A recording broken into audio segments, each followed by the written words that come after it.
You are seen. You are worthy. You are not alone. The world loses one person to suicide every 40 seconds. Let's change the stats. Together, we can say not suicide. Not today.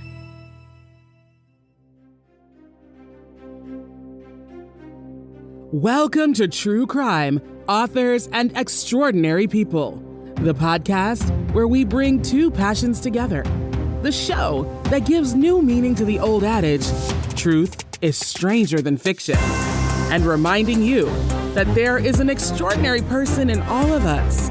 Here is your host, David McClam. What's going on, everybody? Welcome to the episode of True Crime, Authors and Extraordinary People. Of course, I'm your man, David McClam. Hey, if you haven't already, make sure you follow us on all of our social media. One link to a link tree will get you every place you need to go pertaining to the show. All right, off the top, like I always like to remind you, if you are someone or you know someone that feels like they're going to hurt themselves or someone else, please dial 988. That is the suicide prevention hotline. You can text or call them. Remember, no matter what the circumstance is, it is not worth your life. And if no one has told you today, let me be the first to tell you, I do care, and you need to be here because you are important. All right, I know that it is not Thursday. I'm here to kind of explain what happened to that, kind of tell you a little story behind that. So that's why I'm here today. I did not want to go without giving you guys an episode of some type of clarity because I don't want you guys to think that I just didn't drop an episode this week. In my business, consistency is everything, but also sometimes things happen that is beyond our control. So let me kind of tell you what happened. So if you listen to the show about 2 weeks ago now, I did tell you that my extraordinary person was going to be Orazie Cook. Orazie, I feel like, is a very important person to have on here because of what she does. She actually helps people that's in domestic violence place their animals somewhere safe while they're going through that. The one thing that a lot of people don't understand is in a domestic violence situation, pets are also in danger. Sometimes the abuser uses the pet as a pawn or to try to get the person to stay. So they'll say some things like, if you leave him or kill the dog, or don't leave the dog here because it won't be here when you get back, things of that nature.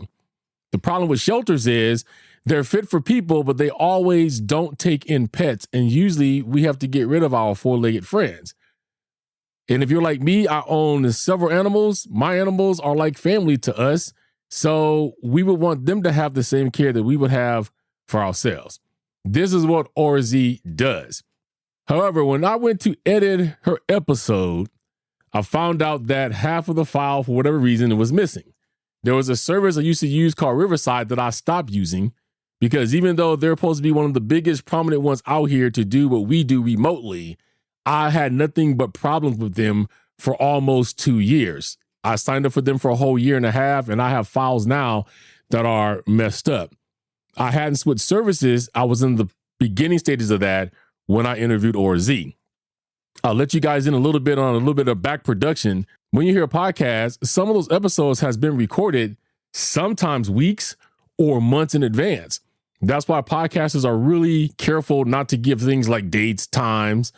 And if we do have a guest that is like an author who has a book that's going to be released, we try to push that interview up above all the other ones because there is a concrete date that they can no longer change because of the release of the book. So we want each interview to sound as current as we possibly can. The reason why some of these are shot weeks and months ahead of time is because of scheduling and time. And there is actually a show schedule. I have a show schedule based on how many people I have, how many authors, how many extraordinary people, when did I record them, when they need to go up. It is a whole production to do a podcast. So all the time we don't really get to the files right away. We see that they're recorded. It tells us that they're recorded. We do a spot check on them and then we're good to go. So when I went to edit the episode for Orazie, half her file was gone. Riverside wants to give me no reason why that is. I did do the backup files, but the backup files were not good because they record the backup files at a lower audio quality than what the main file is. So I did not want to put a subpar show out for you guys. It is not fair to you, the audience, and it is not fair to Orazie Cook, who is doing an incredible job and some important work. So I am reaching back out to Orazie, let her know what happens, and I'm going to try to schedule another time for her to come back on the show with me because her episode is very important. And I think it's really important for people out there that may be facing domestic abuse situations right now that do have pets and do not know what is going on. I will tell you that she did have another name for a business. She's now since changed that, which is another good thing. I get to update that now. The name of her business now is Pause on Purpose. I will go ahead and leave her link to her foundation in this episode so you guys can go check her out, and we will get Orazie back. And I know you guys will enjoy that interview. So let me tell you guys a quick story. I want you guys to know that I just don't sit behind a microphone and I say certain things to you and that I don't mean them. I also want you guys to know that I follow and I practice what I preach when I say things about other people, artists, doing background checks and knowing what they're doing, and they are the owner of their show. So this story is kind of like to tell you guys what happened to an interview I was supposed to shoot that I probably would have used to replace this one here. It would have been a few days late as this is right now, but it would have still been there, and why I had to decline that interview. So let me just kind of tell you guys a little bit of behind the scenes, a little bit of podcasting. I know those of you who do not do podcasts may not know this, and I think it's important for you to understand why integrity in this business is important and why I won't bend or bow for that, not only because of my show, but because of you, my audience, and the people I represent that are partners of mine. So podcasting does have a celebrity to it. Whether we want to admit that or not, I heard a podcast named Alvin say there is a rock star status to this stuff. That is true. What happens is you can take a little known podcaster and they can have a decent show and all of a sudden they blow up and now everybody knows who they are and they're now popular. We go to conventions like CrimeCon, for instance, because we want to mingle and meet with you, our audience. That in itself becomes pretty much famous, right? Because if you are a fan of a show and you hear the voice every week, but then you actually meet the people and the people that you meet is exactly the way that they portray themselves, then that just adds to the celebrity of it, right? So you're like, oh, this person is everything I thought that he was going to be. Oh my goodness. He took time to give me a photo or sign an autograph or whatever. That adds to it. This has happened to me before. So for instance, I'm still a customer of Podmatch.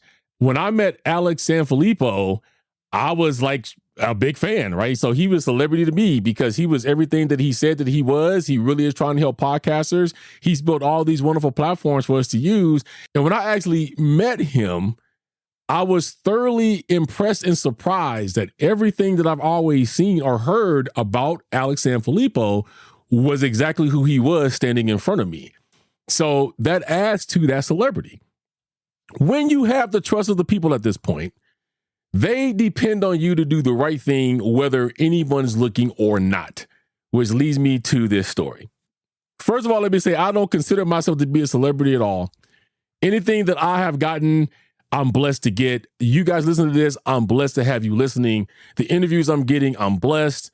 Where we are ranked in the world, I'm blessed to have all of that. I don't consider myself to be the number one podcaster of all time or the best podcaster in the world or whatever the case is. I just consider myself a true crime podcaster that does this because I want to help you, the audience, if you're in some kind of problems or if you know a crime or you want to solve one or just like listening to this. This is what my whole job is. I don't really care about celebrity, don't care if my name is a household name. That's not what I got into the podcast business to do. But there's some people that does want to ride that wave. So I was supposed to shoot an interview on Monday. And I'm not going to name the person because I'm not here to run anybody down. I still deal with this person's PR team. If you do enough digging, you'll probably figure out who this person is. But I'm just here to let you know why I did not do the interview, just in case something comes back down the line and somebody says, oh, well, I tried to go on True Crime Authors Extraordinary People and I was completely declined. So that's why I want to let you know why that is. and to show you that I do practice what I preach. Monday, I was supposed to shoot an interview that I consider to be a very prominent interview. The person I was supposed to do an interview with has been very prominent in the true crime world, has been credited with solving true crime cases, cold cases at that, has been credited with helping to finish books by authors that's no longer here, has written books of his own. So when I was contacted by the PR team to do this interview, I was ecstatic and I did not take that lightly. I have to give you guys this stat and this number. I'm not giving you this to brag. I'm just giving you this to show you how prominent this is. And when PR firms start reaching out to you, how that happens.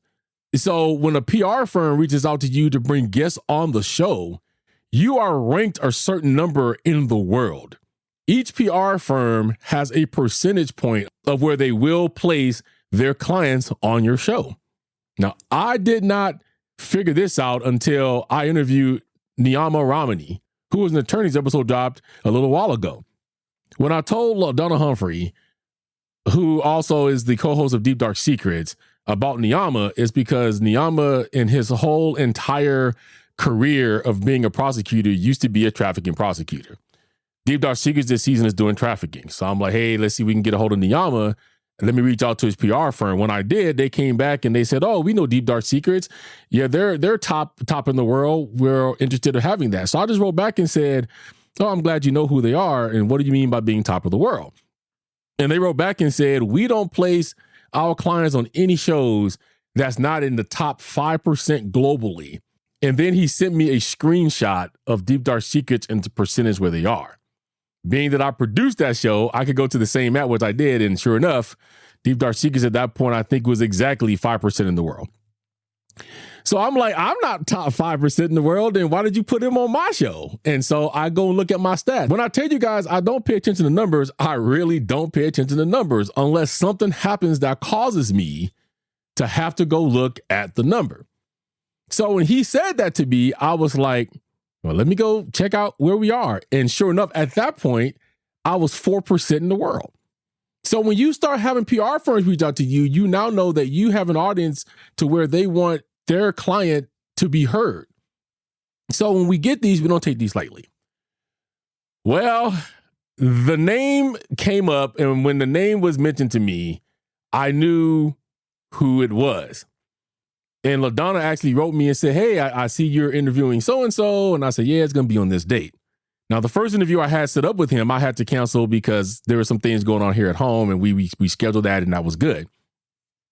But then Sunday night, about 9 hours before I was supposed to get up on Monday morning and do this interview, my spirit just was not having it. This person had came up under allegations of sexual misconduct. Now, I had already heard that, and I heard that it rocked the true crime world, and it rocked the true crime podcasting world, and I had read a little bit on it, right? But I didn't really, I guess, deep dive into it. My sentiments at the time was, man, I hope this guy gets his life in order and straight. But at that point, I'm like, I'm never going to cross paths with this guy. This guy was a big name. He's writing all kinds of books, and then sure enough, he lands in my lap. My spirit was not right with this. And so I had to do further digging into what the allegations were, what the case was, who was making these allegations. Was there a court case? Was he innocent? All of that.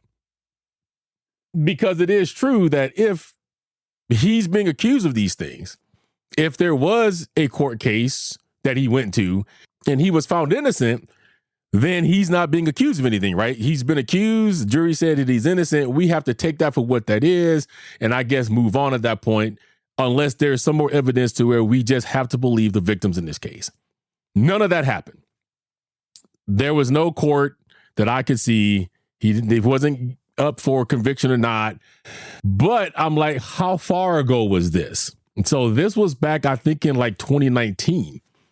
But the thing that grabbed me is from 2019 to now, it's still being very talked about. The threads that I read, one was updated last year. Now, I'm being very careful not to say where that thread was because I don't want you guys to go and seek this out or find out who I'm talking about. And no, just to let you guys know, I'm not trying to protect this person. However, I have to protect myself legally, and everybody, including this person, has threatened to sue folks. He sent cease and desist letters before. So that's why I'm staying clear of his name. Like I said, if you did enough digging, you would probably figure out who I am talking about. So as I'm reading, I'm reading his show was canceled. I listened to a podcast. I'll give you the name of that podcast, Affirmative Murder Podcast. Check them out. Affirmative Murder. Alvin is one of the hosts there. It's a great podcast, but listen to it a lot. But I think he even spoke out on the whole situation because it was one of his friends that had been sexually touched in the wrong way. And he was actually there at this party. And so everything was coming into right what was supposed to happen. Even I think he said he even got deposed by the entertainment lawyer that was representing whatever this network was he was in to see what was happening. As I keep reading this stuff, I get sick to my stomach because it's now woman after woman after woman after woman. And when Alvin spoke out, it's because some people in his camp was trying to discredit his friend, saying that she was lying about what was going on. And he's like, she was not. I now have to step into this. People is calling him predator, saying that nothing has changed, still the same, still womanizing. Text messages was in some of these articles. It was a whole mess. My spirit was disturbed because I have an obligation, I feel, to you as the audience to do the right thing. If you go back to my Jason Aldean episode, I believe in that episode I had stated that even if he says he did not know what happened in front of the courthouse, he shot his video. And even if he didn't write the song, he as the artist is the name that's on that CD, tape, or file. Everybody's going to look to Jason Aldean when they hear this song. So he should have done due diligence running, quote unquote, his own show to find out what was going on at that courthouse at that time. I would be hypocritical if I didn't do what I did all night Sunday night before I canceled. And that's exactly what I did. I didn't just take anybody's word for it. I didn't just read one article. I didn't just listen to one podcast episode. When I tell you there is a treasure trove, there was a treasure trove. And when I got to the bottom of it, I came to the conclusion I could not do this interview. It would be a slap in the face, I feel, to all of the women that I advocate for that has been abused mentally, physically, or sexually. I also don't want to be known as somebody that's had a known quote unquote predator on the show. Again, has nothing to do with me worried about getting canceled. It has to do with the integrity of the show. And if I did not know that this person was accused of all these accusations and known as a predator and that he still hasn't straightened his life out from what people saying, I don't think I could have came with that excuse. Because I just told you guys on a lot of episodes, you are the owner of your show. It is your job to do background checks or to whatever you need to do for each guest that comes on your show. You have to know. This person was no different. So I just wanted to let you guys know because I care about you, the audience. What if one of the women that this person was accused of doing some type of things to her was listening to my show and now she's triggered? I answered myself the question, if somebody like Jeffrey Epstein came and wanted to be on my show and he had never been convicted of anything, but all of these allegations was floating around, but I didn't know if they were true or not as far as a court of law, and I got all these women, would I have him on my show? And the answer was no, because I have to believe the victim first until I have other reason not to. So I did it as a protection measure, not necessarily for myself, but for the women that listen to this show, for the women especially listen to this show that's been sexually abused in the past, for the people, women and men, whoever you are, that depend on me to bring you the truth and know that I'm handling your ears with care and know that I have done everything that I could do to make sure that everybody I have on my show has integrity like I do and want to help. And that's why I couldn't do the interview. This person is trying to put their lives back together in their career, and I wish him the best of doing so. But this is why I had to decline that, and I hope you guys do understand. And that's why, since I didn't have an episode this week, I wanted to bring you this to let you know that I'm always trying to do what's right. I'm not saying I do everything right, but I'm always trying to do what is right in the end of the day for everybody concerned and involved.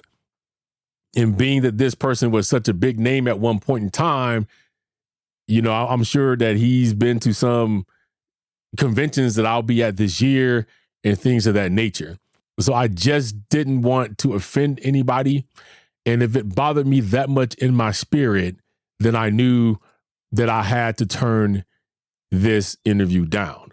Regardless of the status of the person, regardless of who the person is, regardless if they're famous or not, I want you guys to understand that for you and for me, I will always do what is right at the end of the day to make sure the integrity of my show is not compromised, and I'm not the one trying to help somebody push whatever it is they're pushing if they're facing these type of allegations. Sexual assault allegations is very, very harsh and is important, and we need to listen to people when they say this has happened.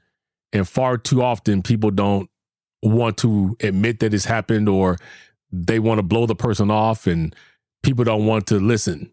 And this is why we don't have enough of these crimes reported that we should have, because people don't believe them. So that's my story, folks. That's what I want to let you guys know. I turned that down because I had to, for if nobody else. Again, my show, thinking of my show was last on my list. Wasn't worried about getting canceled.